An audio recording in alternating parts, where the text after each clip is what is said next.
ইনশাআল্লাহ এদেশে সকল গুম খুন হত্যাকাণ্ড এবং গণহত্যার বিচার হবেই। ইচ্ছা করলে মাননীয় সদস্যকে একটা আলাদা নোটিশ দেওয়ার জন্য আহ্বান করতে পারতাম, কিন্তু এটা একটা বিশাল রাজনৈতিক প্রশ্ন।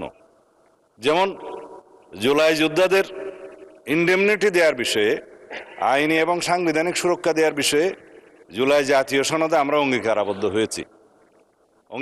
অঙ্গীকার নামার এটা 5 কি 6 নম্বর দফা 6। সেখানে এই ইনডেমনিটি প্রদানের এই অঙ্গীকারের প্রেক্ষিতে বিগত ইন্টারিম গভর্নমেন্টের সময় একটা জুলাই যোদ্ধা সুরক্ষা অধ্যাদেশ নামে একটা অধ্যাদেশ জারি করা হয়েছে। সেটা 133টি অধ্যাদেশের মধ্যে এখানে মহান জাতীয় সংসদে উপস্থাপন করা হয়েছে।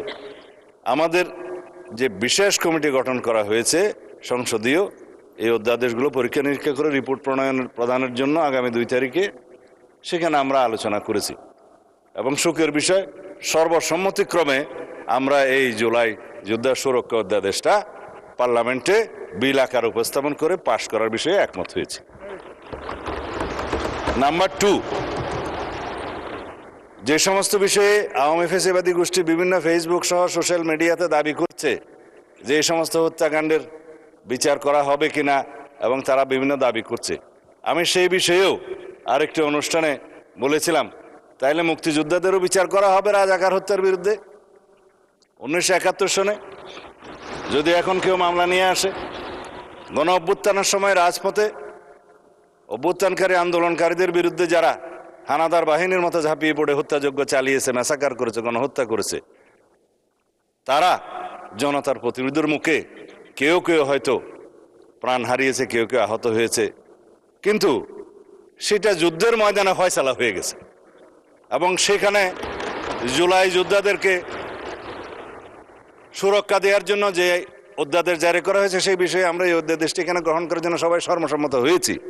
সুতরাং আমার মনে হয় মাননীয় সদস্য আশ্বস্ত হতে পারেন, এই বিষয়ে সারা জাতীয় ঐক্যবদ্ধ একমত। আর অন্যান্য বিষয়গুলো আপনারা যে স্পেসিফিক উল্লেখ করেছেন, পুলিশের বিভিন্ন হত্যাকাণ্ড সম্পর্কে স্পেসিফিক মামলা দায়ের করা হয়েছে, কিছু মামলা আইসিটি কোর্টে হয়েছে, কিছু মামলা সাধারণ আইনে প্যানাল কোডের আন্ডারে বিভিন্ন মামলা আদালতে আছে, সেগুলো ইনভেস্টিগেশন হচ্ছে। কিছু কিছু বিষয়ে চার্জশিটেড হয়েছে এবং ফেসিস শেখ হাসিনার বিরুদ্ধে 2-1টা মামলা এবং তার সহযোগী স্বরাষ্ট্রমন্ত্রী সহ কয়েকজনের বিরুদ্ধে 2-1টা মামলা রায়ও ঘোষিত হয়েছে এবং সেই রায়গুলো সারা জাতি টেলিভিশনের মাধ্যমে একদম লাইভ টেলিকাস্ট করা হয়েছে, আপনারা দেখেছেন। তা আশা করি অন্যান্য মামলাতেও ইনশাআল্লাহ আইসিটি কোর্ট হোক বা অন্যান্য আদালত হোক, আদালত স্বাধীনভাবে তার বিচার কার্য পরিচালনা করবে, সেখানে আমরা কোনো ইন্টারফেয়ার করব না, করতে চাই না। এটাই বর্তমান সুশাসনের, আইনের শাসনের ব্যবস্থা আমরা কায়েম করতে চাই। সুতরাং আমরা অপেক্ষা করি, আইনি প্রক্রিয়া, বিচারিক প্রক্রিয়া কিছু সময় লাগবে, সেটা পর্যন্ত আমরা অপেক্ষা করি। ইনশাআল্লাহ এদেশে সকল গুম খুন হত্যাকাণ্ড এবং গণহত্যার বিচার হবেই। ধন্যবাদ।